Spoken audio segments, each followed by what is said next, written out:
Kenapa ya kalau kita mau belajar sesuatu, kita pengennya cepat. Terus kita juga pengennya belajar langsung yang advance. Kenapa harus advance?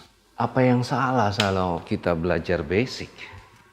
Mungkin basic nggak asik, gitu mungkin. Ya, tapi memang begitu. Halo, saya Novian Sanjaya, dan nampaknya saya sedikit kurang advance.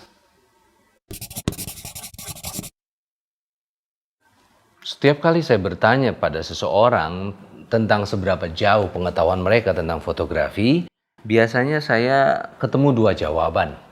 Yang pertama, orang yang baru beli kamera, yang jawabannya selalu, ya nggak tahu apa-apa, karena saya baru beli, makanya saya mau belajar, begitu.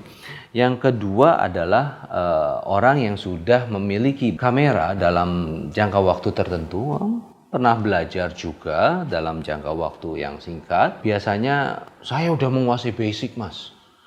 Saya mengerti aperture, shutter speed, ISO.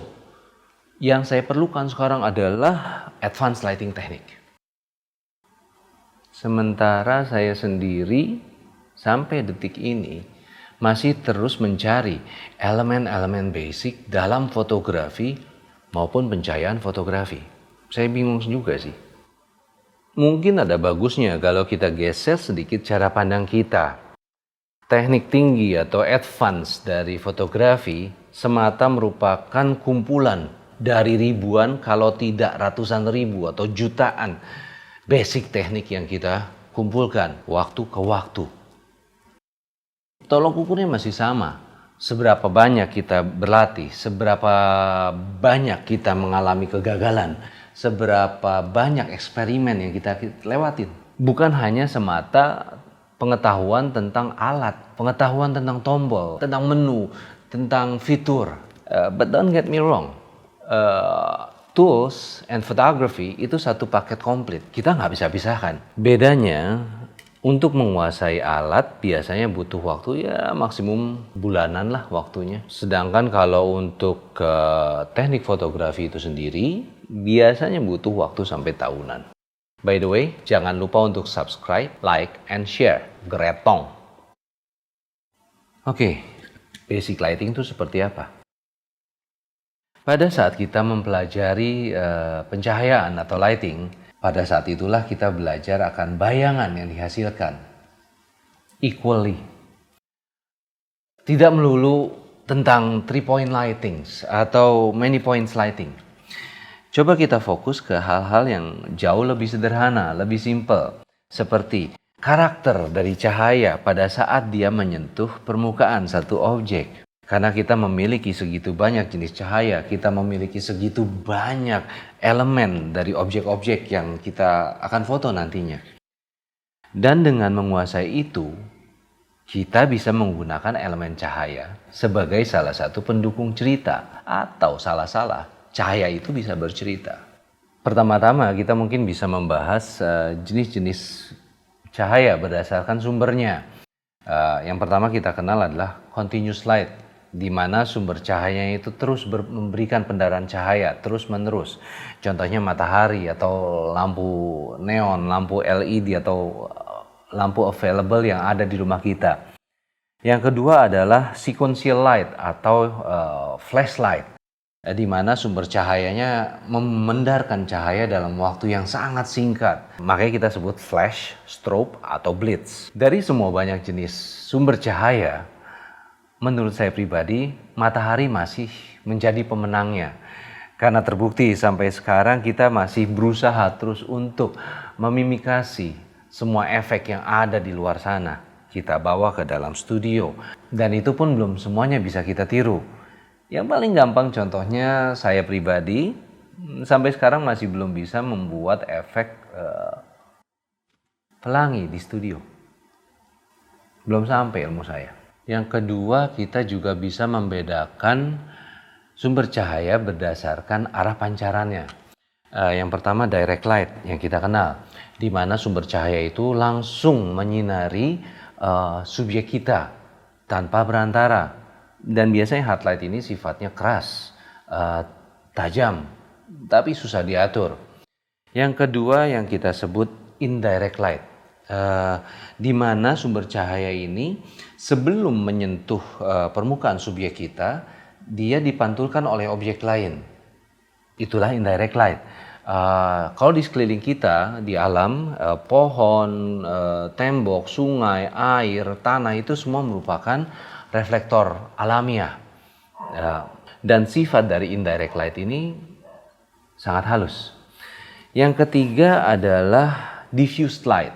Sebenarnya diffused light ini merupakan direct light, tapi melalui saringan atau diffuser terlebih dahulu sebelum menyentuh objek kita. Contoh paling gampang di luar atau di alam adalah pada saat langit mendung, matahari tersaring oleh awan. Kurang lebih seperti itu efeknya. Untuk demo kali ini saya akan memakai sebuah lampu LED. Lampu yang sangat simple, murah, 300 ribuan. Dan udah saya beli ini udah bertahan hampir lebih dari 5 tahun. Saya beli di toko bangunan. Yang kedua, saya membuat dummy kotak atau kubus yang memiliki tekstur.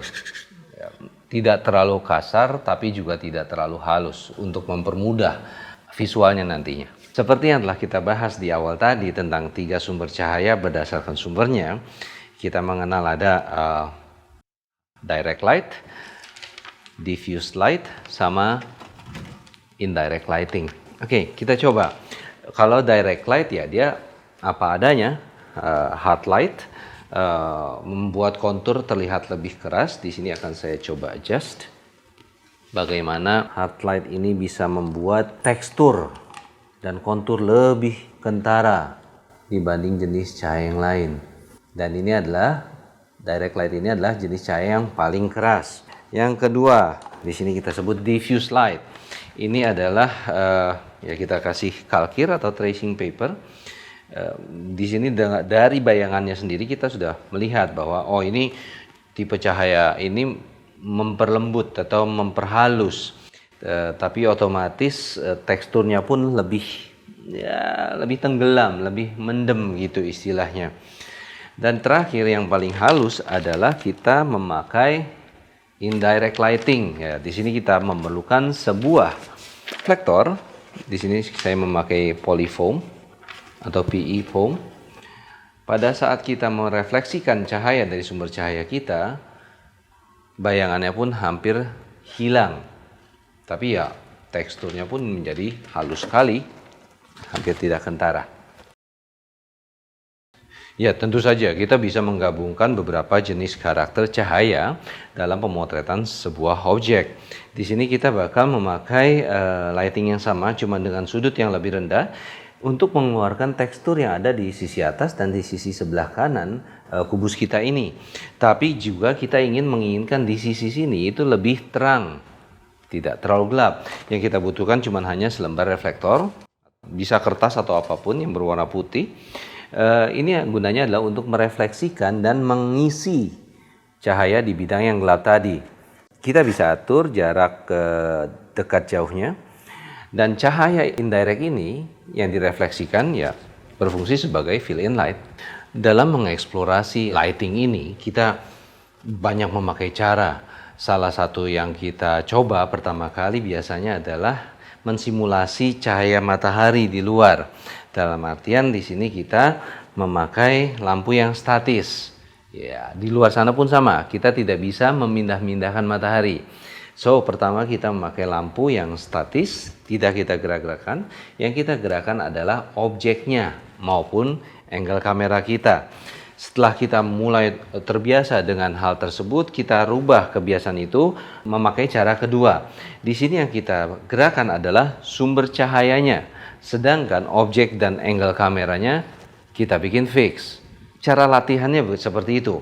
Setelah kita menguasai cara yang kedua itu, otomatis kita tinggal menggabungkan cara nomor 1 dengan cara nomor 2. Lighting bergerak, objek bergerak, angle kamera pun berubah sesuai dengan keinginan kita tentunya. Semua itu kita lakukan satu demi satu untuk mengumpulkan data dalam perpustakaan kita. Karena nanti ya lama-lama daftar perpustakaan kita makin tinggi. Di sini akan saya coba memakai akrilik hitam sebagai dasarnya dan blue through hitam. Semata hanya untuk mencoba memperjelas atau memperkeras efek cahaya hard light ini terhadap permukaan objek kita. Sini yang kita gerakan adalah semata objeknya saja. Kita bisa lihat teksturnya berganti dengan kontur. Ini yang kita lihat sekarang adalah backlight. Menciptakan kontur, front light, hasilnya flat, side light, itu mulai menunjukkan tekstur yang lebih banyak. Ya, kita ulang lagi. Backlight menghasilkan kontur, front light, kita lihat sebelah kiri menjadi flat. Pada saat dia sejajar dengan bidang objek, maka menjadi side light, menciptakan tekstur. Kurang lebih seperti itu. Memang kalau kita baru memulai dengan segala sesuatu yang basic, semuanya membosankan, very boring. Ya itu saya alami juga. Tapi kenapa ini menjadi begitu penting? Bayangkan kalau kita membangun sebuah bangunan atau building yang segitu megahnya. Akankah bangunan itu akan berdiri lama bila fondasinya atau dasarnya tidak cukup bagus? Ya, ini pun sama.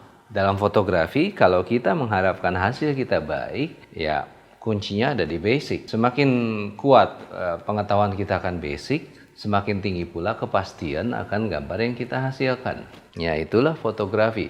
Alon-alon asal kelakon, semuanya proses. So, sekali lagi, jangan percaya sama gue bisa aja salah. Carpe diem.